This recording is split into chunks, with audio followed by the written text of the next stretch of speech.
welcome to Solving Problems. It's time to talk spoilers, but more importantly, what's good in Limited. So what's good in your pre-release, and what will be good once you start opening those draft packs.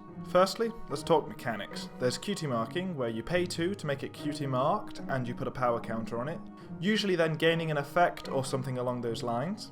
Then there's dilemmas. Kinda strange, but not too complicated. Just play an additional problem that's there just on the side. So I'll be talking about them in something resembling number order. So first off, we've got Babseed Anti-Bully. QT marking it makes you frighten a friend anywhere, which is nice because in Limited, if you really need to get rid of that friend, you'll pay anything for it, really.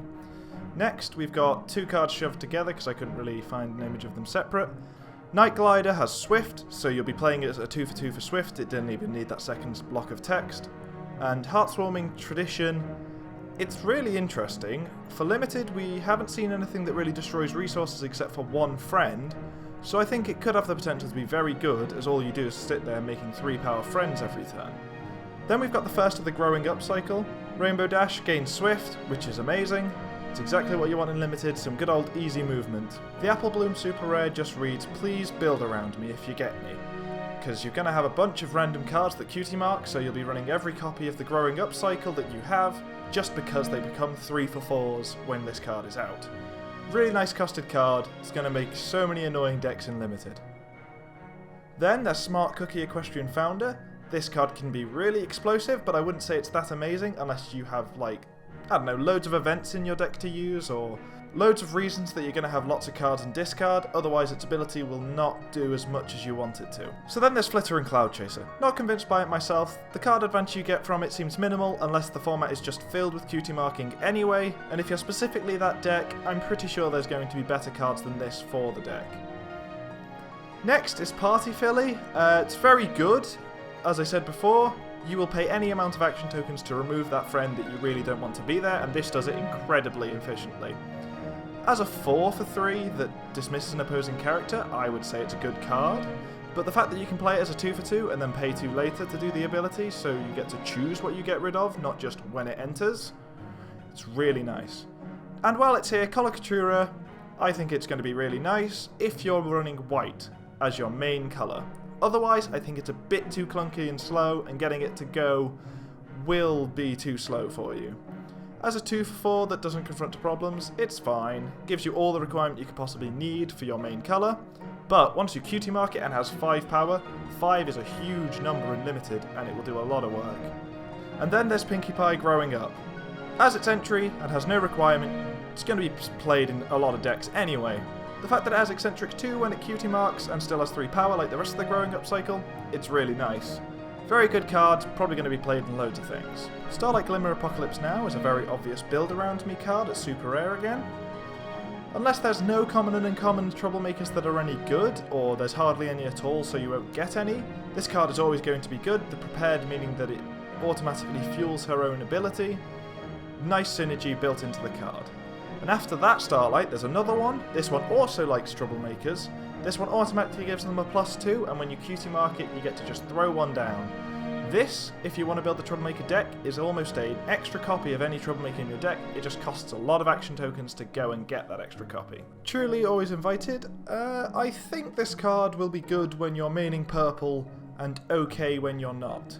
The fact that it's a 1 for 1 means it doesn't do a huge amount, but that ability could be relevant if you've got a lot of QT marking going on. Otherwise, the fact that it's just a 1 for 1 means it'll end up probably going home and then going into discard, never achieving anything that great. Twilight Sparkle growing up gaining Meticulous is really nice because it seems to be one of the few sources that we'll have, and that card selection is always good. So Diamond Tiara, Newfound Friend, has a really nice ability for Limited because chances are that you're going to be QT marking a few things, and the fact that it's a 3 for 3 that then slowly gets bigger as you just kind of play the game and play that QT marking card here and there is really nice. Rarity growing up is another part of the growing up cycle. A 3 for 3 with Showy 1 is perfectly fine, so this card's going to be great. Battle Snakes I don't think is very good unless you're maining yellow. When you're maining yellow, it's just a 1 for 1 with a cool upside. But if you're not, there's other cards that we've already seen that probably do this thing's job a bit better. Fluttershy growing up, although probably the weakest of the cycle we've seen so far with only Calming 1, is still very good because a 3 for 3 with no requirement is a 3 for 3 with no requirement, or a 1 for 1 with no requirement is a 1 for 1 with no requirement. Doesn't matter. Lemon Hearts, Contents Under Pressure. This card is very good. By the looks of it, we're not going to have a lot to get rid of resources, as removal is always scarce and limited. The fact that this can actually get rid of a resource while still being relevant if you don't see any is really nice. And then there's Cracking the Case. This one's quite a tough one, really. I want to say if you've got it, you may as well run it as a one-of, but we don't know how far spread Troublemakers are in this set, so it could be near useless because you just won't see them. The fact that it flips for 5 is still nice, though. Magical Misfire. In Limited, I don't think it's going to be that great, just because, well, there's not a lot of discard stuff going on at this point, is there? We've seen one card in orange, and that's it. Repulsor Blast. Simple. It's a nice one of, maybe two of, depending on how many Troublemakers there are at common and uncommon. The Vote. The Blue-White Song. Very, very nice. That extra point's relevant. The fact your opponent can't play events is relevant, and a 1-cost Frighten is also relevant. All really nice functions. So, we have Rainbow's Metal Wing. What does it do? Alright, +3 power for 2 action tokens. That's pretty good. When it enters play, move that friend as well. Oh, that's pretty good. All this is done with Hasty on it, so it can be done at any time. Okay, that's a long list of very nice abilities, and with one requirement on each side. Trying to splash for this is even a thing you can do. And then there's Sweet Apple Factory. Currently I haven't seen much that does +1 power counters in this set, so in the pre-release it's probably not very good, as so far it looks like it just doesn't do anything. So I'm going to start talking about dilemmas, and my judgment will be based on their power requirement to the upside they give, seeing if I think they're worth it or not. Industrial Revolution seems worth it. 5 power to start spamming critter tokens everywhere seems really easily worth it. Just clowning around, 7 power to start replacing problems at will. I could see that being good, but I don't think it's going to be great. Depends on your deck really. If you're expecting opponents to try and lock you down with annoying things on problems, then it's going to be nice, but the 7 is a bit of a clincher here. Nightmare Scenario, if you are the Troublemaker control deck, it's really nice, because it's 10 on the other side, and 6 for you. If you're blocking other problems with Troublemakers and they need 10 to solve this, it's going to slow them down a lot. And Tyric's Reign of Terror seems really nasty, like it could gain control of the game if you've built your deck right. I don't know, you try and lock them out with Troublemakers, and every turn you get to frighten a friend. Seems pretty strong, really. King Sombra Supreme Leader seems kinda nice, as you don't often get extra action tokens unlimited. His main problem is that word random.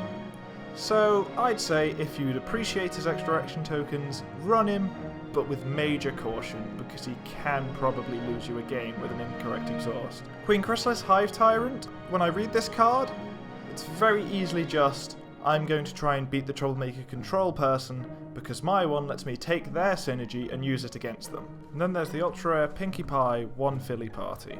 With all the cutie marking going on, where stuff has 1 printed power, I think this card could do a lot of work, keeping like 6 power at a problem type stuff. Then we've got Alicorn Amulet, our last spoiler of the day. They really like their resources for 3 abilities now, don't they? Turn a Troublemaker epic, give it +3 power, and then you can pay 1 to move it. I think it's a good card in Constructed, but for Limited, if dilemmas are fairly common, I don't think this will be very powerful. All you do is give one Troublemaker the ability to move around, a power boost, and you make it so if it's there, you can't solve either, which could be interpreted as a downside. The fact that you can only play it on your own Troublemakers limits how much you can do with it, and unfortunately I think if dilemmas are common, this card just won't do enough to prevent a Farrakus from happening and thus for the Troublemaker to just go away. Alright, so please disagree with my opinion because chances are I'm incredibly wrong about loads of cards, but remember, most of what I'm talking about is only for Limited. Loads of these cards are probably really nice and constructed, but that's not what I'm talking about.